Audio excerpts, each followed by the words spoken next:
Heat intensifying as we struggle through yet another sweltering day. Storm Track Chief Meteorologist Mark Prater is here with how close to 100 we may get this next couple of weeks. Well, I think we have a decent shot that a few spots touch 100 actual temperature. Now, the heat index values have been breaking that mark over the past couple of days in many locations, but we're not necessarily looking at actual temperatures that high yet. Here's a look at what it feels like outside. I've just bypassed the actual temperatures and put the numbers on for you to give you an idea. And if you notice here on our color contours, there are some yellow areas that have popped up. That's where we've got a little bit of rain, so that represents temperatures dropping down into the upper 70s. But it feels like 96 in Birmingham, 99 in Talladega, Tuscaloosa, 98, 101 in Jasper, and 96 right now is what it feels like in Hamilton. Now, looking at the storm track radar over the past couple of hours, most of the rain has been in East Alabama. Nothing around the Birmingham metro area, but a couple of the showers which I am tracking for you, they will actually pass through East Teboga, Bynum, as well as Peaceburg here within the next 15 minutes or so.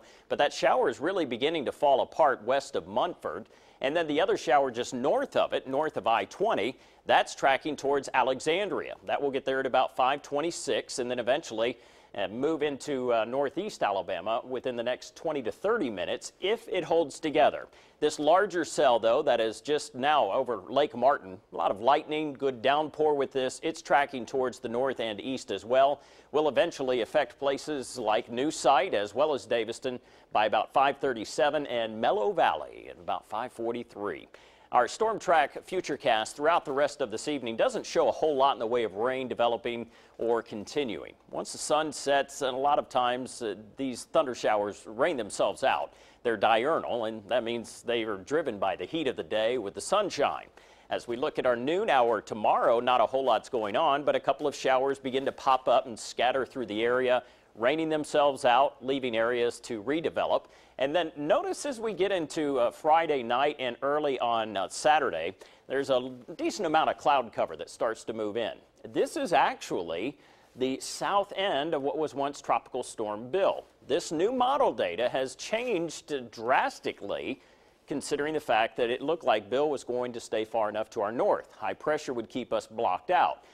But right now, the latest trend is showing showers beginning to move in, and this will be during the day on Saturday. This would be that south end of that low pressure. While it's not a tropical storm anymore, it continues to drift towards the east, and if that holds true, that will certainly help push temperatures down for us on Saturday. But it will not last long because summer, it starts Sunday morning.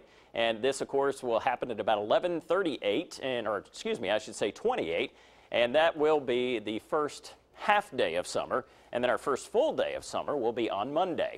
Here's your Storm Track 7-day forecast. Don't forget Father's Day. It is on Sunday.